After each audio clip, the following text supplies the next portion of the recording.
প্রয়োজন। বন্ধুরা, ভারত এবং অস্ট্রেলিয়ার টি-20 সিরিজের 4th ম্যাচ আজ, এবং সিরিজ একেবারে ড্র রয়েছে, 1-1 রয়েছে। প্রথম ম্যাচটা খেলা হয়নি বৃষ্টির জন্য, দ্বিতীয় ম্যাচে অস্ট্রেলিয়া জয়লাভ করে এবং তৃতীয় ম্যাচে কিন্তু ভারত খুব ভালোভাবে কামব্যাক করে এবং সিরিজটাকে এখন অব্দি ড্র করে রাখে। আর দুটি ম্যাচ রয়েছে, আজকের ম্যাচটা যদি ভারত জিততে পারে তাহলে 2-1 ভারতের পক্ষে হয়ে যাবে, আর যদি অস্ট্রেলিয়ার ম্যাচটা জিতে তাহলে কিন্তু 2-1 অস্ট্রেলিয়ার পক্ষে হয়ে যাবে। এই জায়গাতে এই সিরিজটা আজকে ভারত জিতা খুব বেশি প্রয়োজন যদি সিরিজটা জয়লাভ করতে হয়।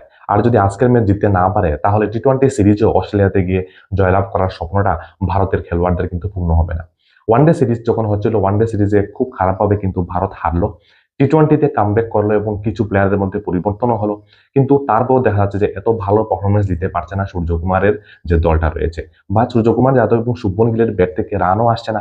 সেটা একটা বিশাল বড় কারণ হতে পারে। তবে দেখা যাক আজ 4th ম্যাচ, আজকের ম্যাচে যদি ভারত ব্যাটিং করে তাহলে ভালো একটা শুরু যদি করে, তাহলে যেমন অভিষেক শর্মা কিন্তু প্রত্যেকটা ম্যাচেই ভালো খেলছে এবং আজকের ম্যাচেও ভালো খেলবে আমরা আশাবাদী। তবে সূর্যকুমার এবং শুভমন গিলের ব্যাট থেকে কিন্তু রান আসছে না।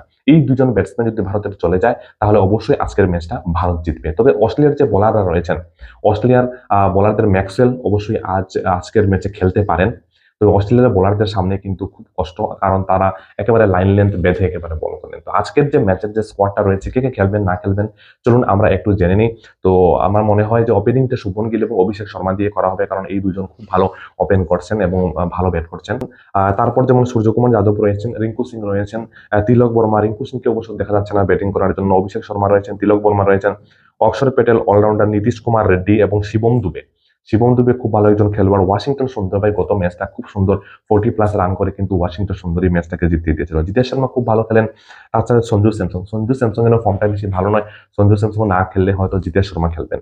তাছাড়া অর্শদীপ সিং, হর্ষিত রানা বলে এবং ব্যাটে কিন্তু গত ম্যাচগুলোতে দুর্দান্ত পারফরমেন্স কিন্তু দেখিয়েছে হর্ষিত রানা। তাছাড়া জসপ্রীত বুমরা এবং বরুণ চক্রবর্তী এমন একজন মিস্ট্রি বোলার যে কোনো সময় উইকেট নিতে পারে। গত ম্যাচগুলোতে আমরা দেখলাম যখন উইকেট যাচ্ছিল না তখন ক্যাপ্টেন বরুণ চক্রবর্তীকে দিয়ে গেলেন এবং বরুণ চক্রবর্তী কিন্তু উইকেট এনে দিল। বন্ধুরা, আজকের এই হলো বেস্ট, তার মধ্যে বেস্ট 11 বাছাই করা হবে। আমার মনে হয় রিঙ্কু সিং মনে হয় না খেলছেন বলে, আর বরুণ চক্রবর্তী অবশ্যই খেলবেন। জেসি বন্ধু খেলবেন, সঞ্জু স্যামসংকে হয়তো বাইরে রাখা হতে পারে।